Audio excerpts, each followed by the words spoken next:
Greetings, travelers. I'm your host, the C-Dot, the Knows-A-Lot, Dr. Waluigi. During the last couple of years, there have been a lot of books and characters that have gone into the public domain, which has led to these characters getting turned into horror movies, much to the chagrin of audiences who have loved these original stories.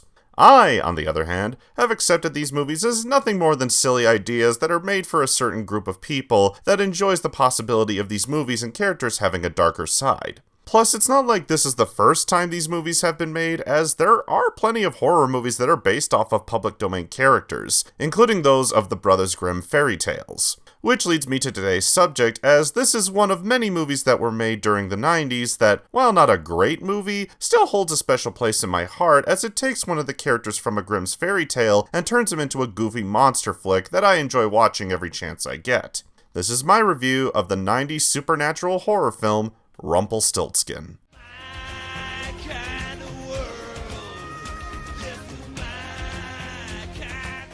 The movie was the brainchild of B-movie director Mark Jones, the director of the first Leprechaun movie. He had planned on making Rumpelstiltskin after finishing Leprechaun 2, but once the movie was greenlit, Mark Jones chose to produce the sequel and focus on directing this movie.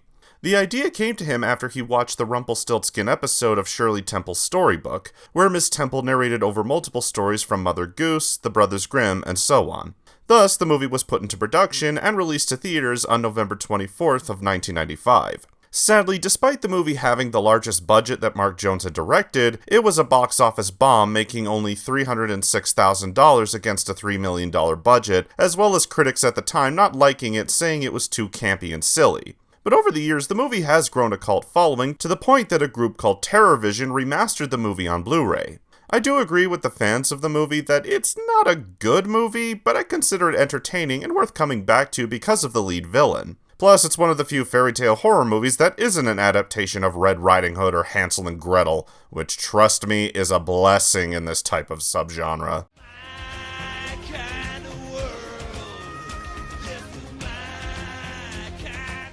In 15th century Europe, an evil hunchback named Rumpelstiltskin, played by Max Grotenchik, is being chased by an angry mob after he stole the baby of a village woman after he spun some straw into gold for her. But an old witch turns him into a statue where he can only be turned back into his true form by a person making a heartfelt wish, which is led by the witch throwing him into the sea for 1,000 years, only to be found in the modern day of 1995 by another witch who ends up selling him to a woman who lost her cop husband after he was shot by a mugger. Now, Rumpelstiltskin has returned into the modern era and plans to take the woman's baby for some nefarious purpose. Can she stop Rumpelstiltskin from taking her baby? And what evil purpose does he have in store for the baby?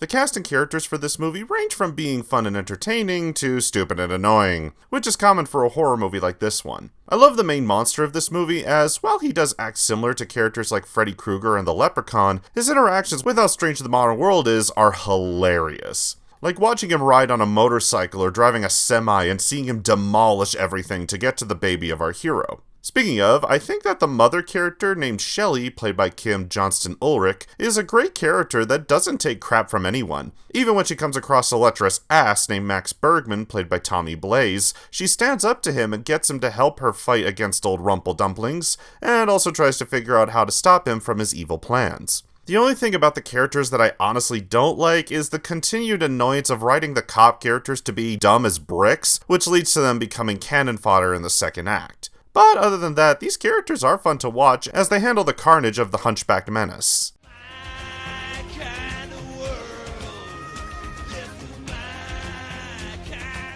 One thing about the movies made by Mark Jones is that he always makes such amazing monsters. I like how the design of Rumpelstiltskin is a mix of a hunchback similar to Quasimodo and a goblin which fits the fairy tale theme very well. I should mention that while there were short people that did audition for this character, Max Grotenchik was chosen due to being the one who fit the character the most. One interesting fact about this design was that his hump is so heavy that it forces him to hobble down as he walks. It's facts like this that really add to the lore of movies like this, even if they are B-movies.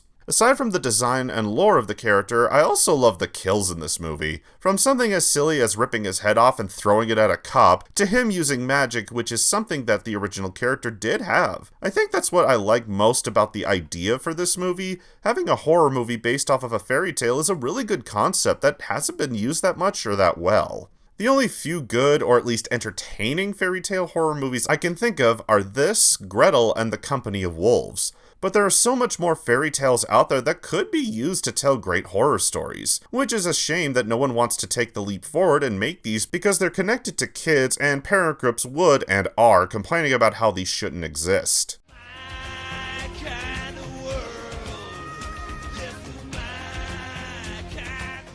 I will say that while I have no big complaints with this movie, I do know that others might not enjoy it as much as it is a bit of a silly concept. The movie was made so that both teenagers and adults could enjoy it, which was similar to the Leprechaun series. I personally love how goofy and silly this movie is, as it makes for a good, entertaining movie that you can put on when you don't want to think. But I can see many others who may not enjoy it for that reason. But that's their loss in my opinion.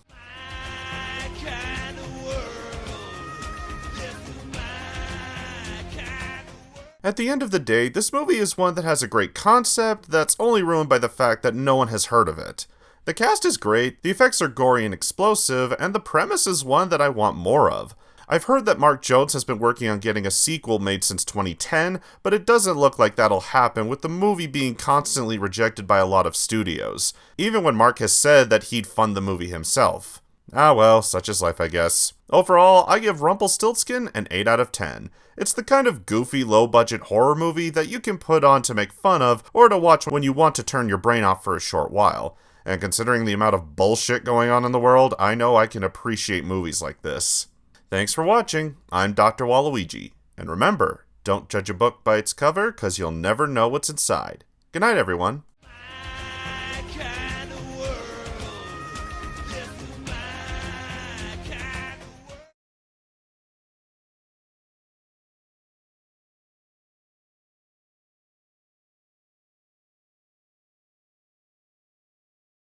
ミサイル飛ばして全てが終わる日を心待ちにして